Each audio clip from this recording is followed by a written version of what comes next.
3.4 seconds versus 1.8 seconds.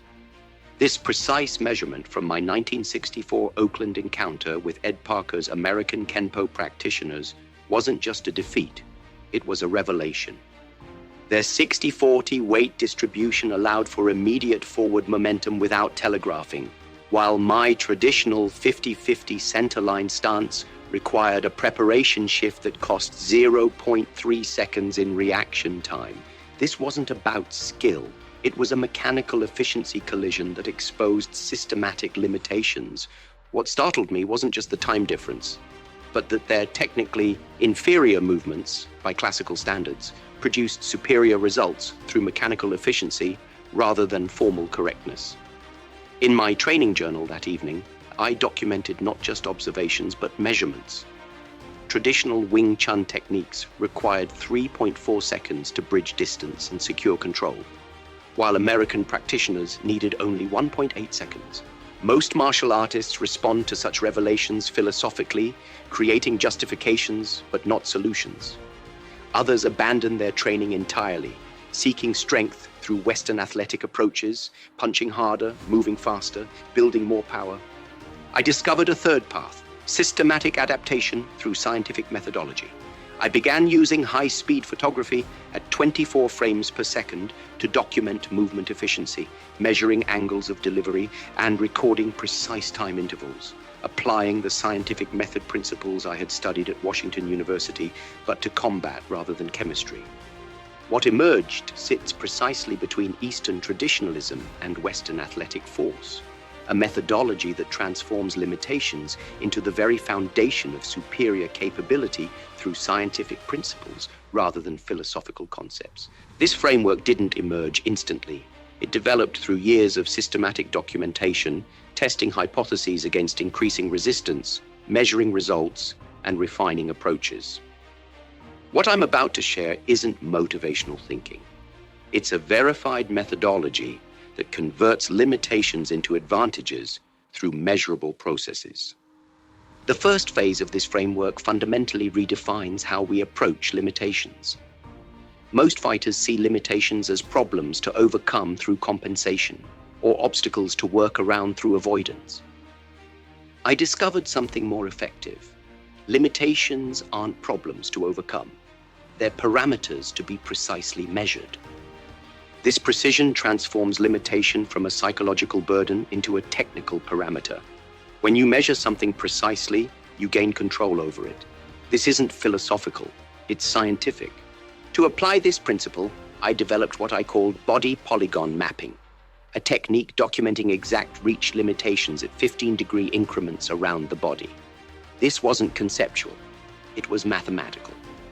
I would stand against a wall-mounted grid system, extending techniques at precise angles while a training partner measured effective distance, force, and speed. From my training logs, October 1966. When I mapped my centerline gait against heavyweight Western boxers, I discovered a 4.5-inch reach disadvantage when squared facing the opponent, but only a 2.3-inch disadvantage when bladed at a 30-degree angle. This wasn't just interesting. It was actionable data that immediately transformed my tactical approach. What I discovered next was counterintuitive. More precise limitation mapping actually created psychological freedom rather than fixation on weaknesses. When limitations remain vague, the mind exaggerates them. When precisely measured, they become mere technical parameters to work with methodically. The key implementation tool I developed was what I called the 5-parameter limitation matrix. In my training journals, I documented limitations across 5 specific dimensions. First, structural limitations, the physical parameters like height, reach, or joint mobility that create specific technical constraints. Second, technical limitations, the specific movements or techniques compromised by structural factors. Third, tactical limitations, the combat situations where these technical limitations become most relevant. Fourth, psychological limitations, the defensive compensations that develop around awareness of these limitations. Fifth, strategic limitations, the long-term approaches prevented by these cumulative factors. By mapping each limitation across all 5 parameters, patterns emerged that revealed not just constraints, but potential advantages hidden within those constraints. This matrix transformed limitation from a single obstacle into a multi-dimensional data set that revealed opportunity. The difference between this approach and conventional adaptation is precision. Most martial artists have only a general awareness of their limitations. This creates equally general adaptation strategies that never fully capitalize on the hidden opportunities within limitation. Through precise limitation cartography, you transform vague obstacles into exact parameters that can be leveraged systematically. This isn't about accepting limitations. It's about converting them into measurable factors that become the foundation for technical innovation. Complete this mapping process before attempting to develop adaptations. Without precise parameters, your adaptive strategies will be equally imprecise. The difference between compensating for limitations and transforming them begins with this cartographic precision.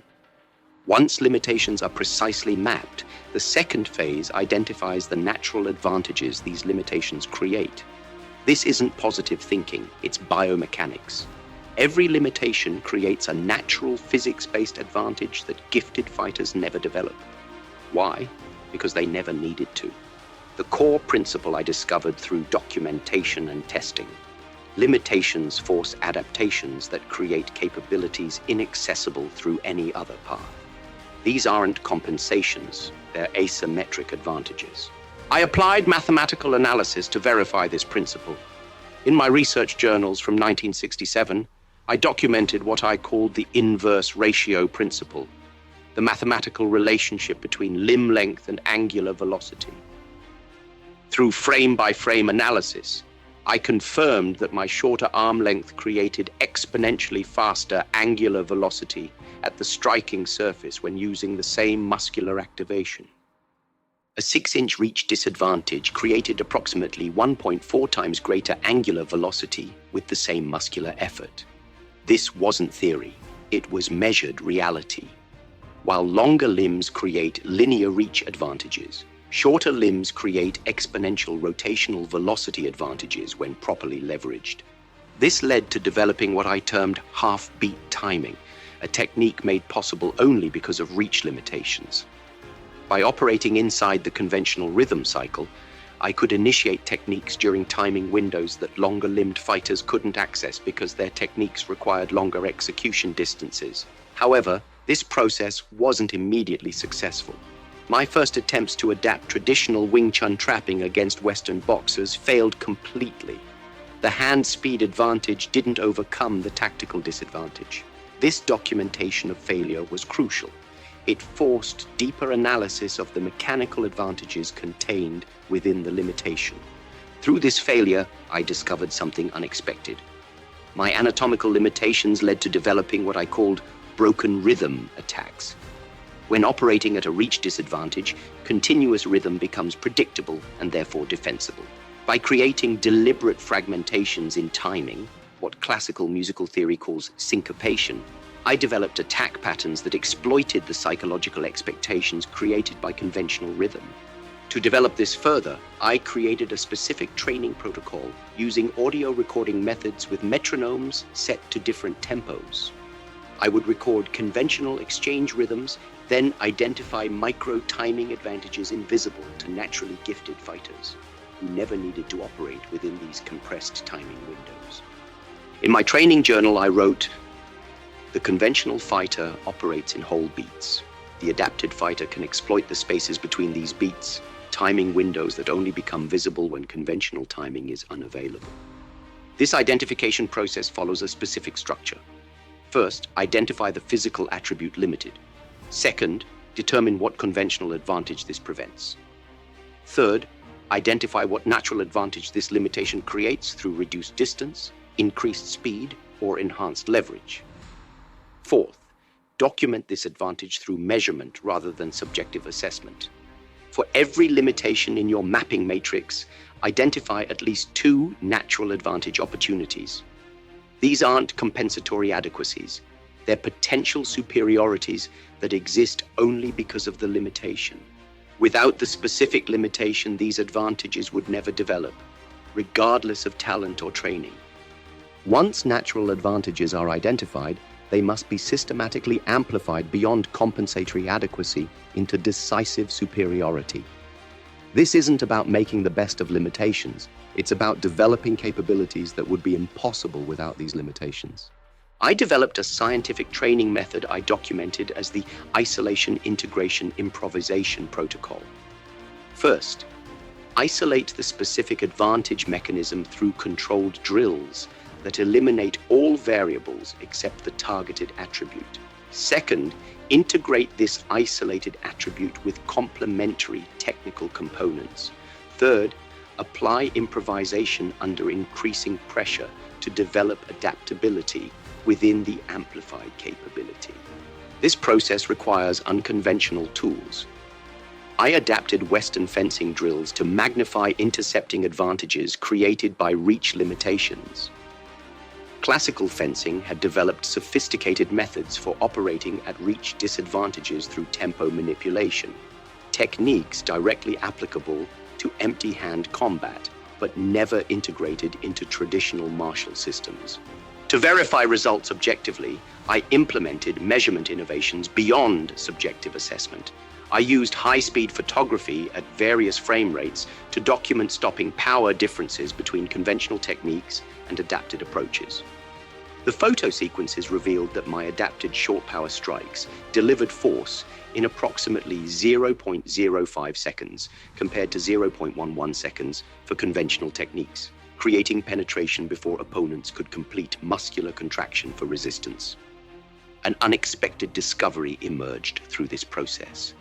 After my serious back injury in 1970, I was forced to train extensively with my non-dominant side. Through detailed documentation, I found that techniques developed on this side actually created advantages in certain scenarios, particularly in what I called false lead trap situations, where the perceived weaker side became the unexpected delivery system. Technical specificity emerged through this amplification process. I developed what I named the pendulum step as a specific adaptation to height disadvantage, rather than attempting to create artificial height through jumping or stretching techniques, which compromise stability. The pendulum step utilized the natural lower center of gravity to create superior entry angles against taller opponents. This wasn't compensation, it was exploitation of the inherent advantage contained within the height limitation. In my training journals from March 1971, I documented, after 11 weeks of focused magnification, what began as a 0.4 second disadvantage in entry timing became a 0.3 second advantage through pendulum step development. This transformation from disadvantage to advantage was measured and verified, not subjectively assessed. Through this process, I discovered a counter-traditional insight. Certain traditional training methods actually increased limitations rather than reducing them. Methods that emphasized formal mechanical conformity over functional adaptation reinforced limitation parameters rather than transforming them. The classical stance training in Wing Chun, while valuable for certain attributes, actually reinforced rather than adapted lower body mobility limitations. The systematic amplification process requires specific components. First, isolation drills that target the precise advantage mechanism. Second, progressive resistance protocols that incrementally increase challenge. Third, documentation methods that measure rather than assess improvement. Fourth, contrast training that alternates between conventional and adapted approaches to highlight the developing advantage. For each advantage identified in Phase 2, develop at least 2 specific amplification protocols. These aren't general training approaches. They're precisely targeted methods that isolate and intensify the specific advantage mechanism contained within the limitation. Document baseline measurements before beginning, then track progression through objective rather than subjective metrics. Amplified capabilities remain theoretical unless integrated into tactical applications. The fourth phase represents a methodology shift, moving from abstract capability development to situational application through what I called encounter mapping. Most fighters develop capabilities, but fail to systematically integrate them into tactical frameworks. They rely on spontaneous application during live encounters, an inefficient approach that often fails under pressure. Systematic integration requires deliberate mapping between specific situations and optimal applications. I developed documentation tools for this process, situation response matrices for each amplified capability. These weren't generic strategies, but precisely defined tactical implementations with clear triggers, executions, and follow-ups. For each capability, I documented at least 3 specific tactical applications with detailed mechanical parameters. This led to technical innovations designed for specific tactical contexts. I developed broken rhythm entries specifically for bridge gap disadvantages against longer range fighters. Unlike conventional entries that rely on continuous motion, broken rhythm entries fragment timing expectations through deliberate acceleration-deceleration patterns that exploit psychological anticipation. From my tactical journals, when conventional straight-line entry proved consistently defendable against longer weapons, I developed a 3-stage broken entry: initial half step at 60% speed, deliberate 0.2-second pause, then completion at 100% velocity. This fragmentation consistently penetrated defenses that successfully intercepted conventional entries. The integration process required cross-cultural application, adapting traditional techniques to different tactical contexts. I systematically restructured Wing Chun trapping to function within Western boxing timing frameworks. Traditional trapping assumed cooperative energy and consistent rhythm. Western boxing created fragmented energy with unpredictable rhythm cycles. By analyzing the mathematical timing patterns in boxing combinations, I restructured trapping sequences to intercept at vulnerable transition points rather than attempting to control sustained exchanges. Each integration required scientific testing through progressive resistance protocols. I documented a 5-stage verification process for tactical applications. First, cooperative practice with predetermined responses. Second, semi-cooperative practice with limited resistance. Third, specific focus sparring, isolating the tactical application. Fourth, full contextual application with moderate resistance. Fifth, complete application against full resistance. This testing revealed important failures, crucial for refinement. My documented failure with certain Chisao adaptations against wrestlers proved particularly valuable.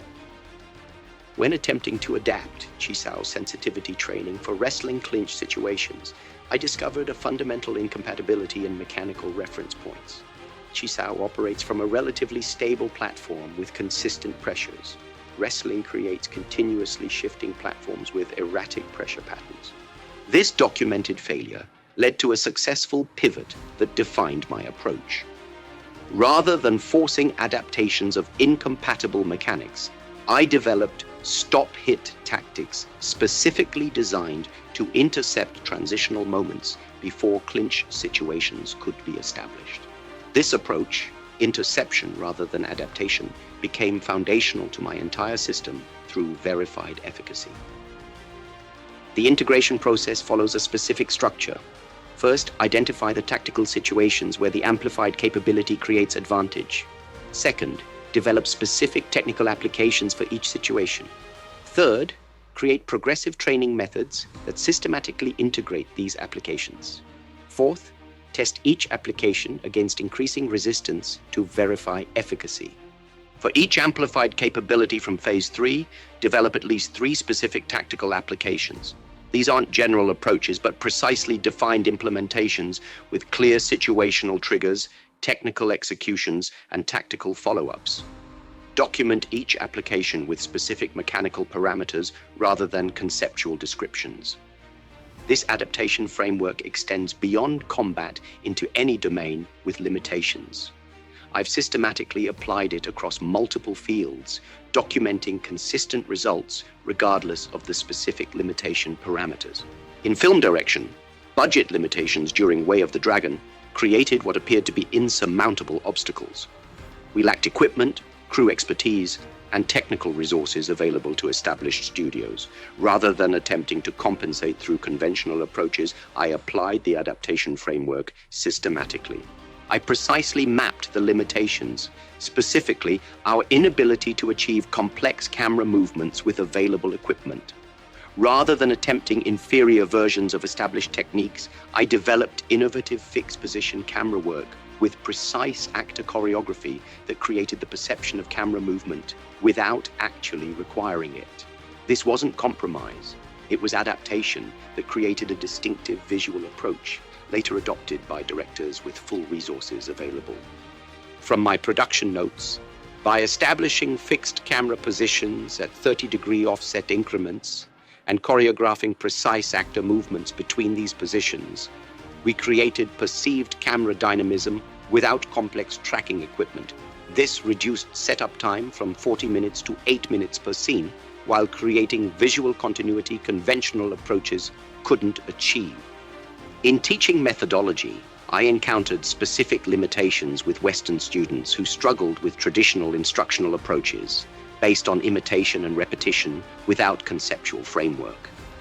Rather than forcing conformity to established methods, I developed what I called physical conceptualization, a teaching approach that provided mechanical principles before technical details.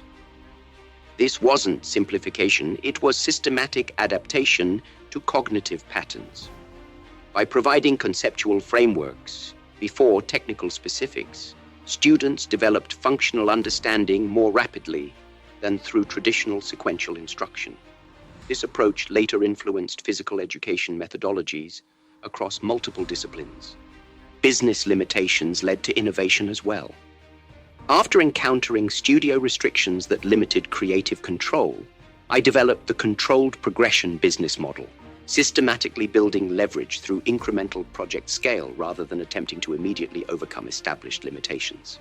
This wasn't patience, it was strategic adaptation that created greater long-term capability than direct confrontation with limitations would have allowed. Even language limitations became advantages through this framework. My occasional struggles with English precision led to developing a distinctive expression style that emphasized conceptual clarity through technical precision rather than linguistic complexity. By focusing on precise terminology and conceptual clarity, I developed communication approaches that proved more effective for technical instruction than conventionally better English might have been. The framework extends to research methodology as well. I developed a cross-referencing system that systematically connected insights across seemingly unrelated disciplines. Rather than accepting knowledge limitations in any single field, I mapped conceptual relationships between disciplines, connecting fencing timing concepts to percussion rhythms, applying engineering stress principles to physical conditioning, and integrating aircraft control dynamics into combat biomechanics. This wasn't superficial analogizing, it was systematic cross-domain application that identified fundamental principles transcending specific contexts. From my research journals, when mapped precisely, limitations in one domain often reveal principles applicable across multiple contexts. The foundation of adaptation isn't compensation within a domain, but recognition of principles across domains. The consistent success of this framework across domains confirms that it isn't merely a combat methodology, but a systematic approach to transforming any limitation into advantage through precise measurement, identified opportunity, systematic amplification, and contextual integration. To implement this adaptation framework effectively, you need specific methodologies rather than general approaches. I developed structured implementation systems that transform theoretical understanding into practical results through precise documentation, testing, and refinement. The foundation is a documentation method I used throughout my development, a 3-column system for tracking adaptation progress. The first column documents the precise limitation parameters. The second column records the specific adaptation approach being tested. The third column measures objective results rather than subjective assessments. From my training journals, this documentation structure prevents the self-deception that often accompanies adaptation. Without objective measurement in the third column, we convince ourselves that adaptations are working through confirmation bias rather than verified results. Implementation requires rigorous testing through what I called progressive resistance verification. This isn't general pressure testing, but a methodical protocol with 5 specific resistance levels, each with clear metrics for success. Level 1 tests the adaptation against cooperative partners who understand the intended result. Level 2 introduces moderate resistance with partners who know the adaptation but actively counter it. Level 3 applies the adaptation against full resistance with partners who know what's coming. Level 4 tests against full resistance with partners unaware of the specific adaptation. Level 5 verifies efficacy under fatigue and stress conditions. This testing feeds a refinement cycle based on continuous hypothesis testing. Each adaptation is framed as a testable hypothesis. This specific modification will produce these measurable results under these specific conditions. After testing, results are documented precisely, especially when they contradict expectations.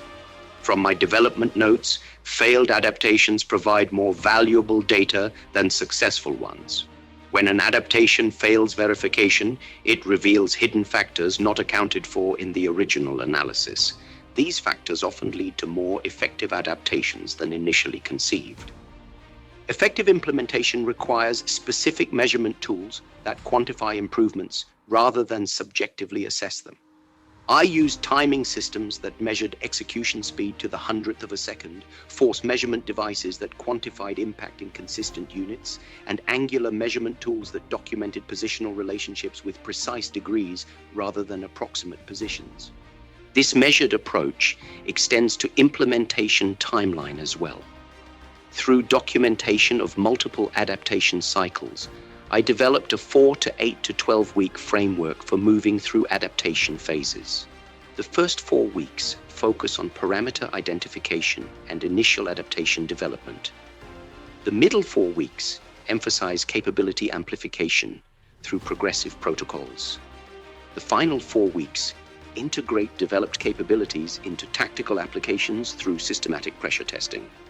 Attempting to compress this timeline consistently produced inferior results. From my implementation notes, adaptation requires neural pattern development that follows biological rather than preferential timelines. Attempting to accelerate beyond these biological constants produces superficial rather than fundamental adaptation. The implementation framework includes progressive verification benchmarks at 4, 8, and 12 weeks. Each benchmark requires specific performance metrics that objectively verify development rather than subjectively assess progress. Without these verification benchmarks, adaptations often remain theoretical rather than functional. To implement the adaptation framework effectively, maintain documentation discipline throughout the process. Record baseline measurements before beginning, document specific protocols rather than general approaches, measure results objectively rather than subjectively, and verify efficacy through progressive resistance rather than cooperative practice. What distinguishes effective implementation from ineffective attempts isn't understanding. It's documentation discipline and verification rigor. Many understand the general principle of adaptation, but fail to implement effective systems for developing and verifying results. The difference between theoretical understanding and practical capability is systematic implementation through documented processes. What distinguishes this framework from philosophical approaches to limitation is its foundation in measurable processes rather than conceptual understanding. Adaptation isn't philosophical, it's mathematical. It follows predictable patterns when approached systematically through documented methods rather than abstract principles. From my research journals, an insight that emerged through documented verification: what we call talent is often developed adaptation advantages that arose from earlier limitations. When you study exceptional performers across disciplines, you discover that many of their distinctive capabilities emerged not from natural gifts, but from systematic adaptations to specific limitations they encountered early in development. This reveals a counterintuitive truth. Certain forms of excellence can only emerge through limitation. Without specific limitations, the adaptation pathways that lead to exceptional capability never activate, regardless of natural potential or deliberate practice. This framework embodies what I call the principle of daily decrease, rather than traditional accumulation approaches. Most development systems focus on adding more techniques, more methods, more options. Adaptation requires systematic reduction, identifying what's essential, eliminating what's inefficient, and refining what remains through progressive verification. From my technical journals, the most efficient techniques I developed weren't despite my limitations, they were because of them through this exact framework. The intercepting fist approach that became my signature wasn't a philosophical preference. It was a verified adaptation to specific reach limitations that created timing advantages impossible to develop through conventional approaches. The measurable results speak for themselves.